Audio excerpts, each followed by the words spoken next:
So, here we are.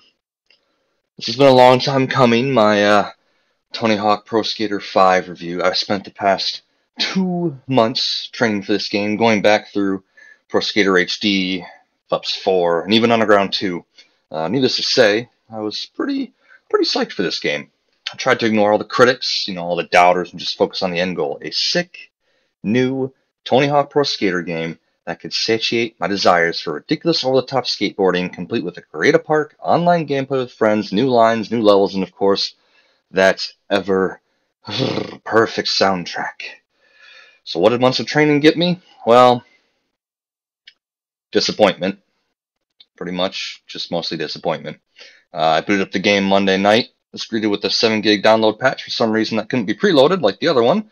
My DLC pre-order bonus was not working. I wanted that sweet tooth really bad, and I couldn't get it.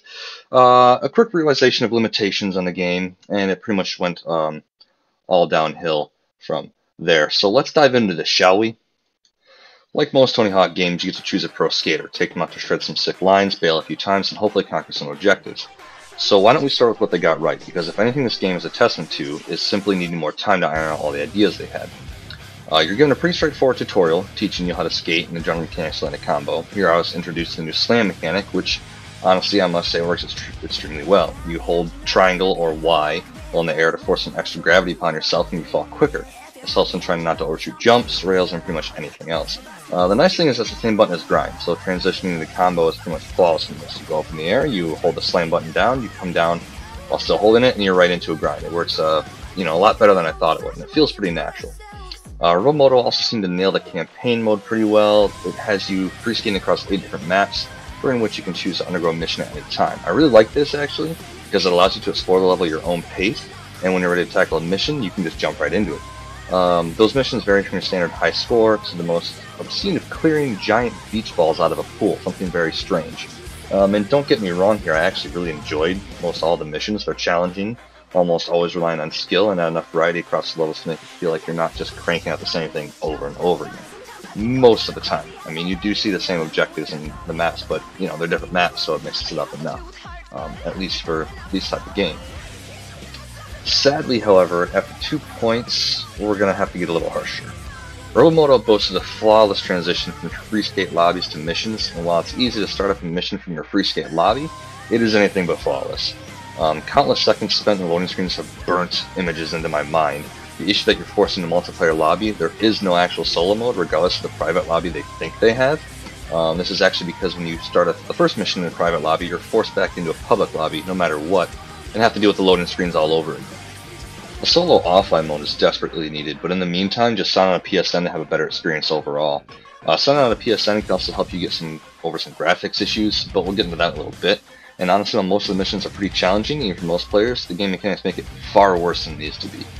Too far often you'll be grinding along on a solid rail when, nope, out of nowhere, you just lose grinding and you've bailed. No explanation needed at all, it just happens all the time on almost any level. I'm looking at you, Asteroid Belt. The amount of mechanistic glitches that occur on that level rival that of Assassin's Creed Unity, and I tried so very hard to like that game too. Don't get me wrong though, the level design on almost all the levels is fantastic. They completely made new levels and brought back old ones in a new way, and I have to say, I really like all of them. It's actually quite impressive. Except Asteroid Belt. That level can go fuck itself. Beyond the glitches of the game that inhibit you from keeping solid combos, there's also some weird fetish with power-ups in the game. I'll let the first level have some sort of power bestowed upon you, and while I get the appeal for something new and fun, I mean, who didn't love moon gravity back in the day? This installment it just kind of gets out of hand. There's no need for my character to become a giant while maintaining the same camera angle, letting power-up last indefinitely. I mean, seriously, unless you're in a mission, you can't actually get rid of your power-up without going out of the map a few times. Other abilities include distracting lightning and fire, moon gravity that completely messes up any line you hope to achieve. Again, it was only fun when we could turn it off, Robomoto. A double jump, which in my mind is the least annoying because I can at least choose when to use it. And then also like ice skateboard ability, where manual speeds are increased drastically, except the only thing you're letting go of is that solid line you were working on. But if you can get past that stuff again, the levels are quite enjoyable, which is good because in order to get your skater to max stats, you're going to be spending a lot of time on those levels. Simply completing the missions for each level is enough. You'll need to repeatedly complete them in order to get enough XP to level up your character to max stats. And trust me, that is going to take a while. If you get tired of the main levels, well then you can try your hand at creating a level. Most of the items in a normal level are there, but you'll find a lot more enjoyable items such as boosted ramps and, 45-degree angles aren't there. Creating a park brought me back to like the year 2000 in Tony Hawk Pro Skater 2 as I drastically attempted to finish my level. I was harassed by the omnipresent complexity meter. Essentially, the more stuff you put in a level, the more the meter fills, and if it's full, no more stuff. No one should have to sacrifice their great ideas in order to share a fragment of their creativity to the public. Using what amount of stuff I had, I could barely fill my medium-sized park if I wanted to, and ended up having to sacrifice a thick street line in order to fit the E in my collect skate. Creating the park was fairly easy, I will admit, except for the snap mechanic, which liked to snap to the borders of objects, not so much the actual object itself. A few times I noticed that changing the object's color would make it some random darker shade, which of course is an irreversible process, but I will admit that testing the park as you're creating is as smooth as it will ever be. I was able to hop right into where my cursor was and hop back out without pretty much any delay.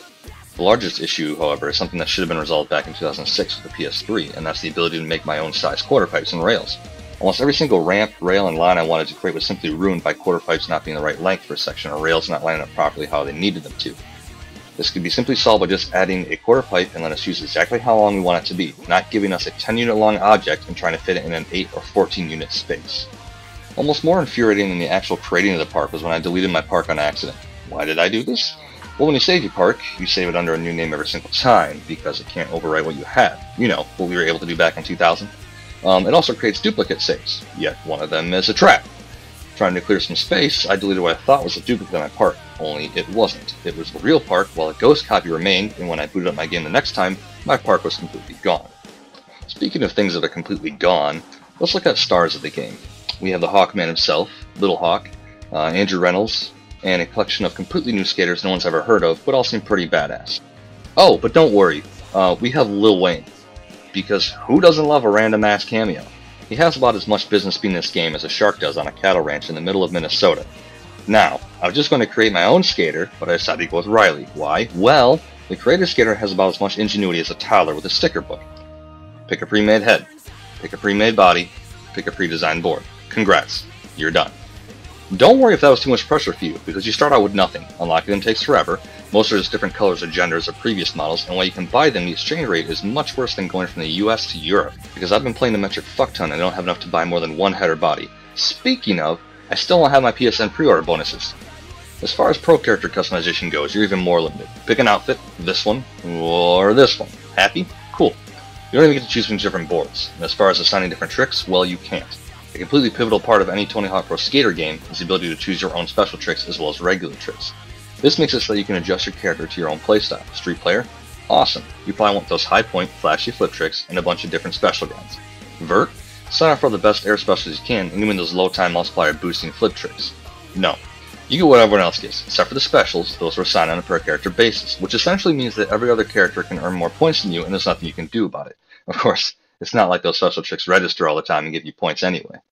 But that's something else Robomoto changed that had the potential to work out to be a great system, but ended up falling short pretty badly. Instead of earning your special and activating it automatically, you now can choose when to start your special. The downside, you need to build up your special first, land your combo, and then start another one in order to reap the benefits. Where in previous games you could build your combo up in special, would activate when you hit the limit, now you're forced to skate in segments. The other thing, it can take up to 2 seconds to register when you actually have special, which isn't exactly ideal when you're cruising around on Frozen's friction-free toboggan. Now, believe it or not, I'm actually at 4 pages in my review, and I could go on in the gameplay, but let's wrap this thing up and move on, shall we? All in all, if you're playing offline on a level that isn't the asteroid belt, then the gameplay is pretty freaking awesome. You have to get used to the special meter and the inability to perform lip tricks easily, but most of the combos you're going to land are due to the lack of bailing when failing a manual or grind. The level design is superb and creates a bunch of tailor-made lines, room for creativity, except for Asteroid Belt. You can't choose your tricks, but you get a lot of them, and with a new special meter, as long as you stay away from Creative Park and Skater, you'll have a pretty solid time completing missions and free skating, except on Asteroid Belt. So here's something I think a lot of people are in debate about, the graphics. A month or so before launch, Robomoto randomly decided to add black outlines with stealth shading to the characters. They took it back a notch from the original images, but still left it in, and honestly, it doesn't really bother me.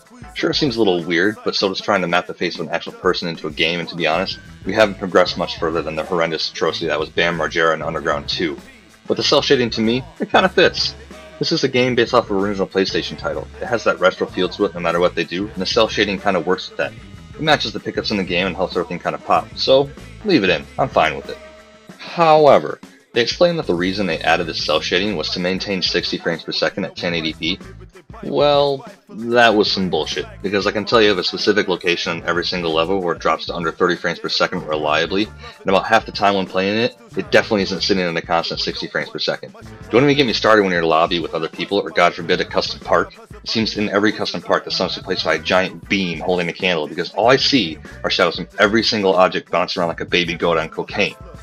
And here's where playing offline really helps again. The first night I was playing offline due to that unexpected patch, and I noticed very few drops in frame rate, except that ramp to the right at the start of School 3. That's bad all the time. Regardless, if you're going to boast 60 frames per second, then it needs to be there. When really given no other option than to play online because your private lobbies don't actually work like a private lobby, well then the issues lie online, and I have to judge it based off of that. So graphics, they take a pretty hard hit. Now, let's be honest here for a moment. Most of my music knowledge comes from Tony Hawk Pro Skater 1 through 4 and Underground 2, so if Robomoto was going to do anything right, then it damn well should have been the soundtrack. And thank the Holy Mother of Jesus, because this soundtrack is killer! If you were to listen to the soundtrack without any frame of reference, you would know it's for a skateboarding game. The soundtrack is so good. Actually, here's what we should do. We fly a big old plane over the Middle East, drop boomboxes playing these songs and skateboards. Terrorism solved. They'll be too busy rocking out and learning to skate to attack us. Of course, once they realize that they actually can't skip a song, or even tell what song is playing, or get rid of a song out of the playlist, they'll be right back to the family business. Because honestly, who doesn't include a music control in a game anymore, let alone one that's famous for its music? That sort of oversight is essentially the theme of this game.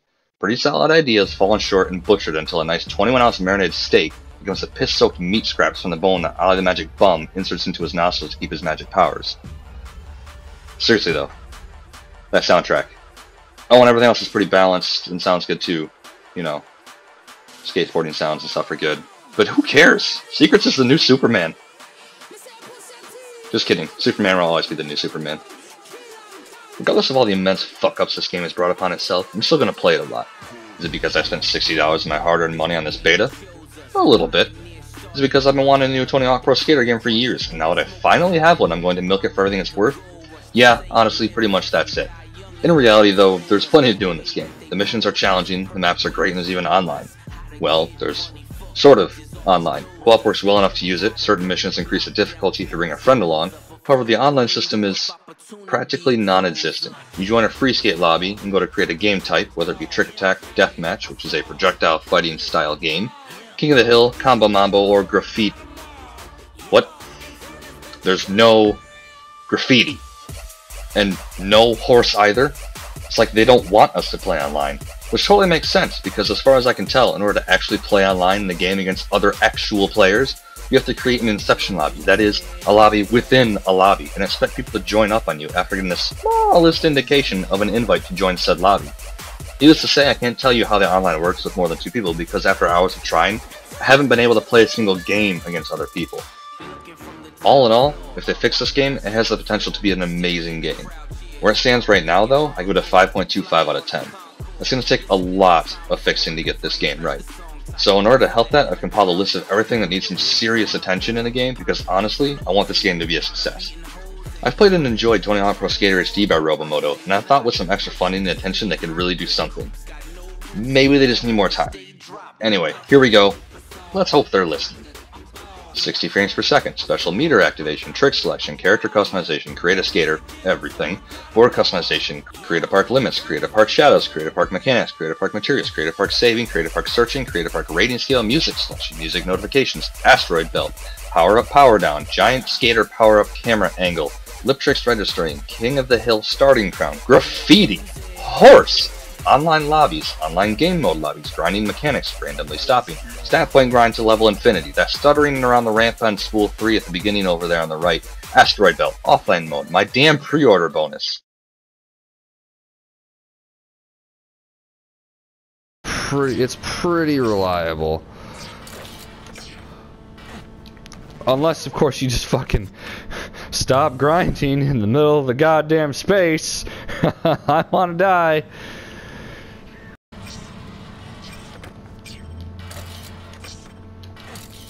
Oh, are you kidding me? No! God damn it! It just stopped. grinding. It's just impossible. The first grind fucks me up. The first one. Yeah. It's like, no, we're just gonna kick you off.